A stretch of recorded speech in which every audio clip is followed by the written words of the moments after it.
Hey, welcome back to Roundtail Restoration, everybody. My name's Chris. Next to me here is the motor from a 1964 Triumph TR4 that I am rebuilding. A couple things in this video, kind of all over the place a little bit. Made a blanking plate for the fuel pump in case I decide to delete that. I also played with the cam timing a little bit. Turns out the cam is not symmetrical, so that kind of threw me for a loop. I guess I should have known that, obviously, since I bought it, but got some questions there. Put a conversion kit on for a spin-on oil filter, so that was fun. Broke a bolt, got it out. But otherwise, pushing 5,000 subscribers, so if you haven't subscribed yet, I appreciate you go ahead and do so, get me closer to 5,000. But otherwise, that's what we've got going on in this video. So thanks for watching. Let's get it sorted.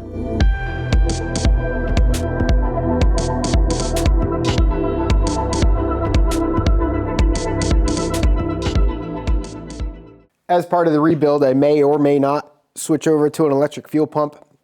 Haven't decided yet. But one thing that I need to do, if I do, is put a blanking plate where the fuel pump, the mechanical fuel pump goes in, where it interacts with the camshaft. So to do that, I'm going to take 1/4-inch plate and essentially cut out a pattern that looks just like that guy. So one way that you can do this to try to mimic that is a little tape trick here.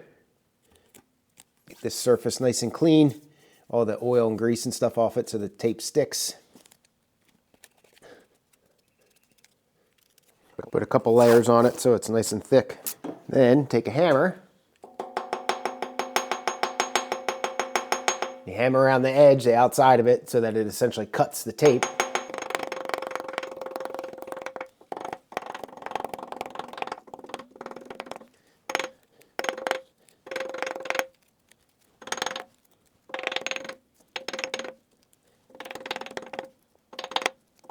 So once you get that off, now what I want to do is I need to get the holes lined up right. If you don't get these holes lined up, obviously it's not going to go on and fit properly.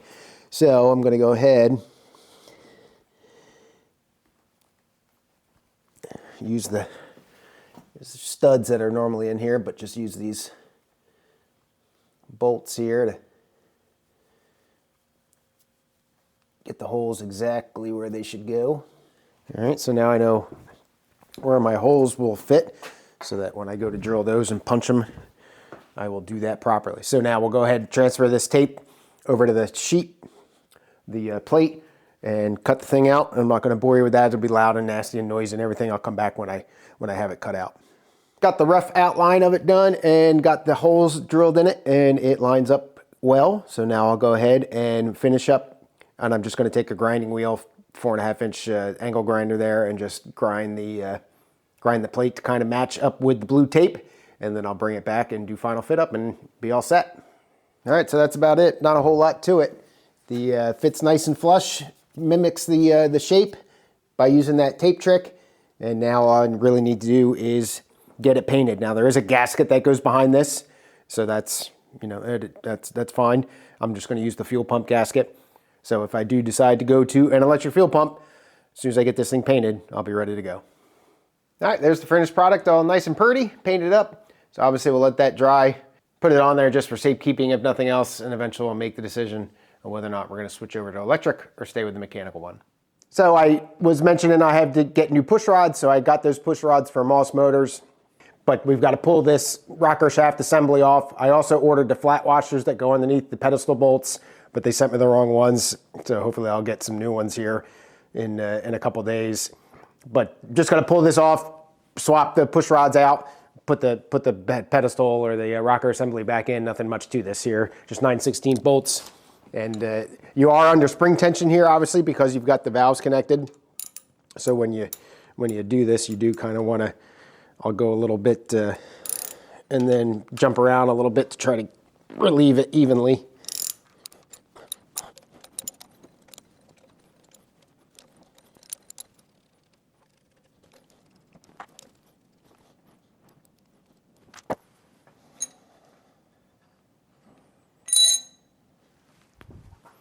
Nothing special here, just a 1-for-1 swap. I don't really care because obviously everything's brand new, so I don't need to worry about numbers or anything.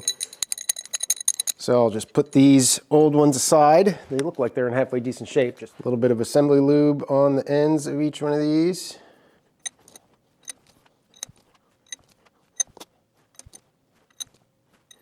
and a little bit of assembly lube in each on the tops here. All right, so a couple of these pedestal nuts or studs have come a little bit loose. So I'm just going to do my double nut method here and tighten them back down. You guys have seen me do this before. Again, the object here is not to tighten the heck out of everything, just to snug it down. All right, got those snug down. I'll put these rocker assemblies back on here.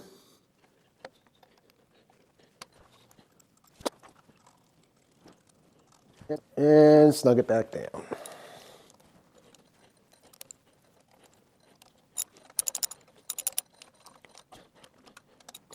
All right, so obviously there is a torque spec on that, but because I'm not, I'm going to have to replace those washers anyway. I'm not going to torque them down now. I'm just going to get them tight. So there's that. Next up, we're going to do and look at the cam timing.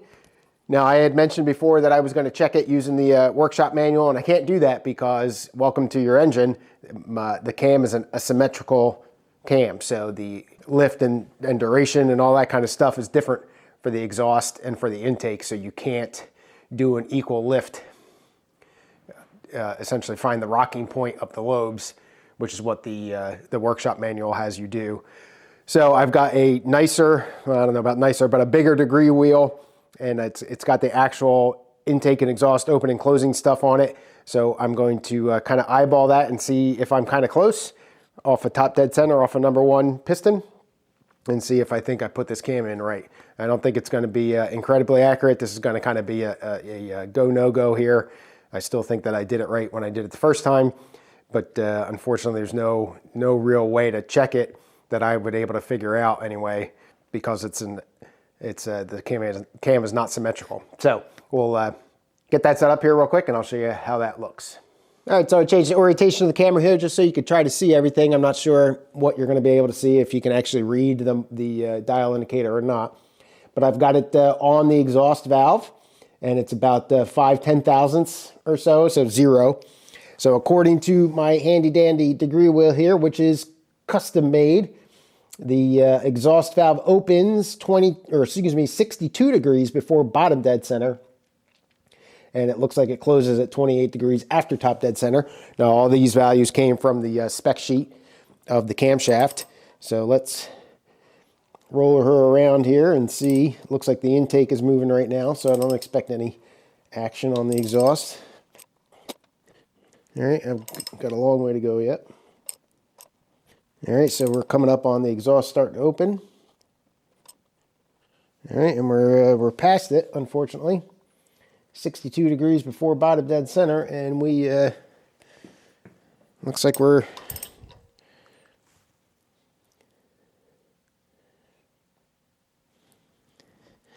quite a bit off of that, unfortunately. So it looks like we're going at about 40 degrees or so. So that's way late. But now exhaust is supposed to be closed at 28 degrees, so we'll come around here 28 degrees after. There's top. All right, and we that one, however, is just about right on. Come at it again here. Yeah, so that one's right on. All right, well, that doesn't make any sense. Let's go to the intake here, and we'll see what I get over there. All right, so zero it out here. And I have to go all the way around.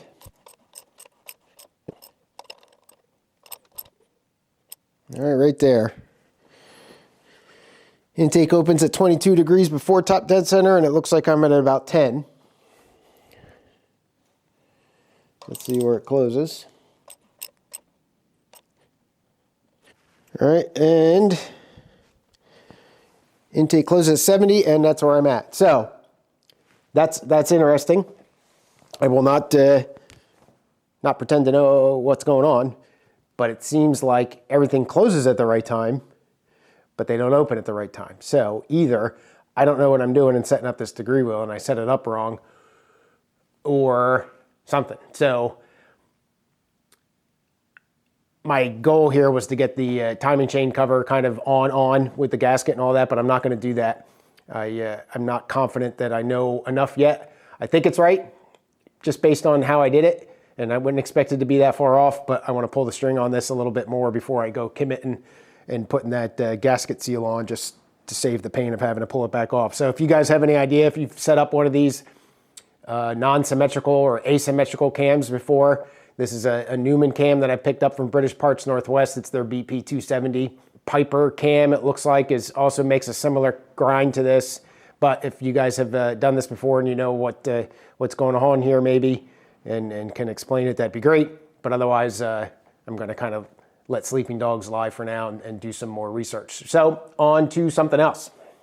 What I have here is a oil filter adapter kit that I picked up from the Roadster factory. It's actually made by Moss, and the Roadster factory, I guess, third party seller. Essentially, what this allows you to do is to convert your canister type oil filter to a regular screw-on type oil filter, specifically the wicks here that you can just see in the top there. 51516 is the filter number that goes to. And essentially what I did is I cheated and I went on Moss's website and see what kind of filters they sold, and then went to Amazon and actually bought them for about half that price. Essentially all this does is this is the body of the oil filter, and it's also got some pressure relief stuff built into it. But what it does is it puts an O-ring in here, big guy here, and then puts this adapter in there, and then you screw that on, and now that allows you to use the oil filter. So that there are two bases that were made throughout the run of the TR4. The Purolator one, which is what I have, and then Tackle-A-Mitt, I think is how you say it, Tackle-A-Mitt, something like that. And the kit will work for both, and it very clear instructions, very simple instructions, tells you which ones, which out of the pieces to use. So there's two of these adapters.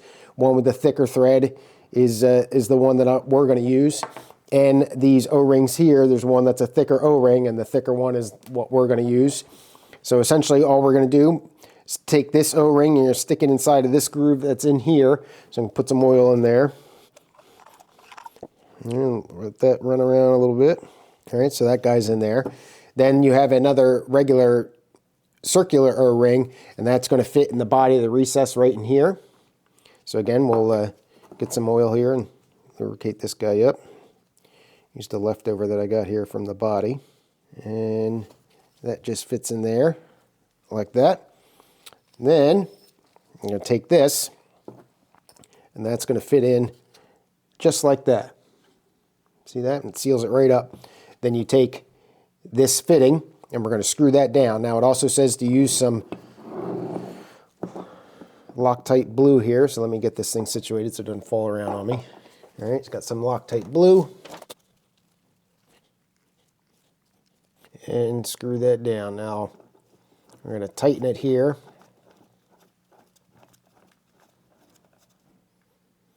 Tells you to tighten it to 11 to 12 foot-pounds. You don't want to over-tighten it. It says if you over-tighten, you may pull the central stud out of the adapter bolt.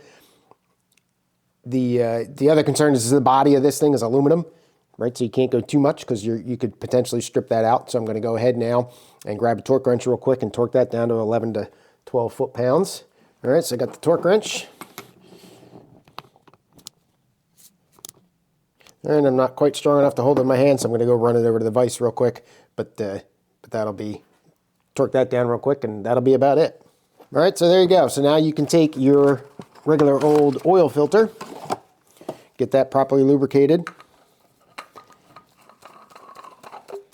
and that screws right on. And now, instead of the cartridge, now you've got that guy. So the kits aren't that cheap for what you get. They're like 50 bucks, which kind of surprised me how expensive they are. But, you know, it is what it is. And I think just in the long run and the ease of use and all that kind of stuff and making a mess, I think it'll be a little bit more slick. So we've got the bolts actually for this equipment in the zinc plating process right now. This was painted black. Looking at the pictures on cars, some of them go to aluminum, some are paint. I'm going to leave mine just straight up aluminum. And there's adjustments here for this pressure regulator and stuff that I haven't gone through yet. and there's like a lead seal in here, some weird stuff going on, and some of this stuff for whatever reason you can't get the seals and stuff. So we're gonna have to do some experimentation here. But that's the quick little kit for that. And again, another quality of life improvement for the car. So these set of bolts came out a lot better than my previous attempts. So I'll probably end up pulling the ones that I've already done out and get them redone, get them all cleaned up and get them redone. Essentially, what it seems to have come down to is what typically comes down to is essentially your prep. Right? So get them really, really clean before you even get them into the zinc coating itself. So we'll see if this is not just a one-off. Maybe I can repeat it, but we're gonna go ahead. And this gaggle of stuff over here is for that oil filter housing. Some of this stuff is for the distributor and the fuel pump. So I'm gonna go ahead and put all that stuff in, take the fuel pump cap back off, I guess, that I put on and put the studs on because that's what's supposed to be there, and then move on from there. The oil filter, I'm gonna put that on too, but that takes a gasket. Got the fuel filter, or excuse me, the oil filter assembly here ready to go. Got the gasket face cleaned up, got my gasket. I'm gonna use the Permatex gasket sealer again. So we'll get that on there, get that set, paint the other side of the gasket, get it on there, and get it torqued down. 22 to 24 foot-pounds for all these bolts. And I don't have a nut that's black oxided, so I'm just gonna use a regular nut on the one stud, but all my other bolts are ready to go like I showed you. So we're just gonna get this on there, and it's gonna be a little bit sloppier because it's not a flat face. I've gotta do it vertically, but that'll be fine. Again, you don't have to kill yourself with this stuff. I'm gonna go a little easier than I have, but I also do both the metal and the gasket on the same surface. Paint everything. Now there is a little channel in here on the cut into the aluminum, so I want to make sure that I don't get that all gummed up with gasket sealer. Show you that little channel right there. I don't want to get that because that oil's going to pass through there. I don't want to get that all gummed up. All right, the gasket goes on either way. So it's reversible. You don't have to worry about the side or anything.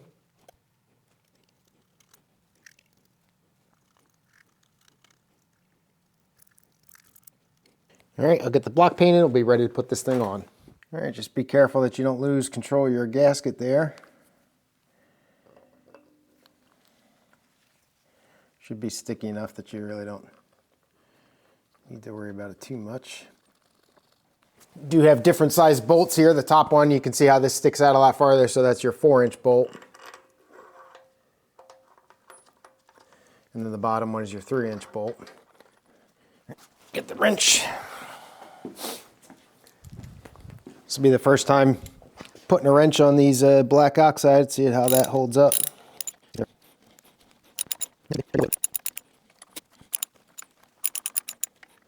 All right, so they're snug down. What I'm gonna do is get a couple thick washers here and just put the nut on there. This is where the oil line comes out. That's what that little groove was cut in for. It's pretty interesting that it runs around the threads, but I guess that's how it works. It's what goes out to the oil pressure gauge. I don't want to put all that contraption on there yet, so I'll get a couple flat washers to lift this out a little bit and then be able to tighten that nut down. All right, like I said, 23 or 22 to 24 foot-pounds, so I got 23 here. And I'll do my work my way around kind of thing.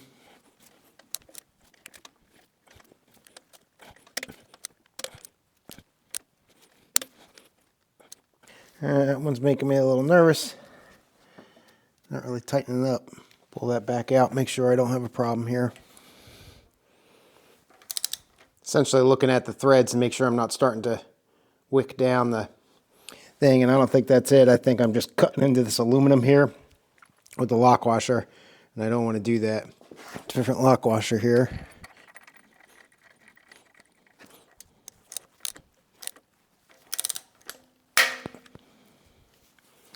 All right, well, I think I just screwed up. Yeah, so I just broke that bolt off into the block, but I think I've got some sticking out, hopefully. So that's horrible. So we'll pull this back out. So I was right that I shouldn't have. This is a new bolt, by the way. This is the one that I purchased and made new. So that's upsetting. So I'm gonna go ahead and pull these things back out and hopefully I can get that bolt out. That's 2 that I've done so far. Yeah, well, unfortunately, there's not a whole lot sticking out there, not enough to grab with the vice grips. So what I will do is do the easy out like I did when I messed up the oil pan. So I'm just gonna drill a quick hole and go for that from that way. But first, while I do that, I'm going to go ahead and I've got some stuff that's ready to go zinc plate. So I'm going to go ahead, clean all that stuff up, get the zinc plated. Probably we'll have to end up pulling that stud out, getting this all cleaned up again, and then moving forward and redoing the gasket. I have another one of these gaskets anyway, but kind of frustrating. That's a couple bolts. I didn't have this problem. I got a bunch of new bolts when I redid the Spitfire, and I didn't have this problem. So stuff's getting worse, or I'm not doing stuff right. I don't know. Well, fortunately, looking at it, it appears to have broke in such a way that it's going to be relatively easy to drill out. Whether or not I'm going to be able to get in there and get the drill bit and flat and the easy out in there, I'm not too sure, but at least it's not horrible. All right, so we'll start small with a little drill bit.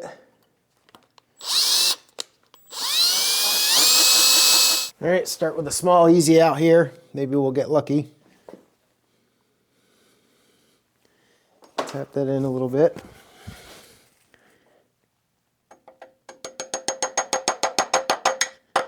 That grabbed pretty well. I think we might get lucky here.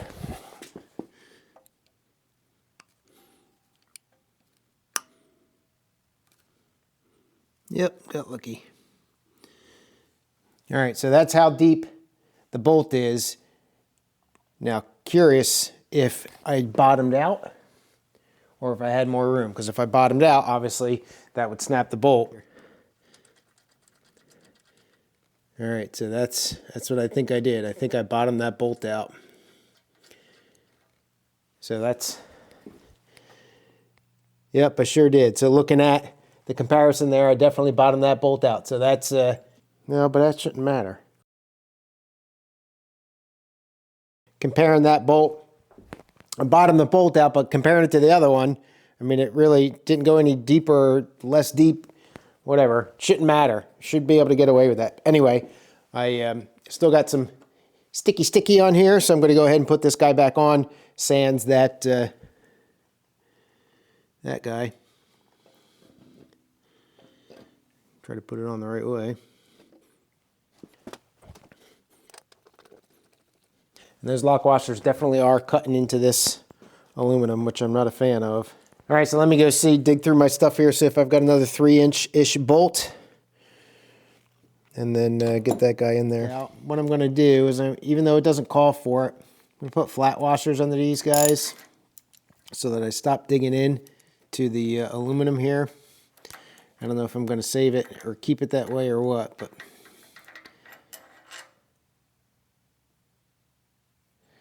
I don't want to eat up this filter any more than I already have.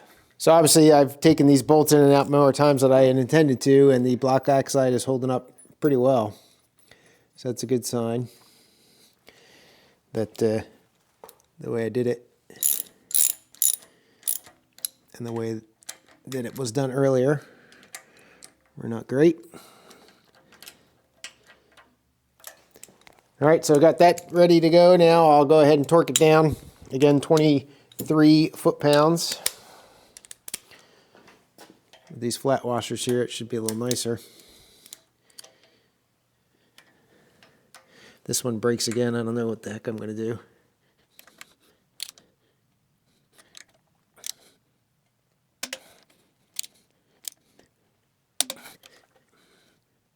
Yeah, that's not right. Something's going on down there. It's not tightening up. So I'm going to stop right there. I thought it was a 3-inch. Maybe it's not, or maybe these are just weird, but that's not tightening up. It feels just the other way the other one did. So I'm going to leave it so that I can get the gasket good, let that cure up. But I'm not going to tighten that anymore. I don't know what's going on there, but obviously it can't stay that way.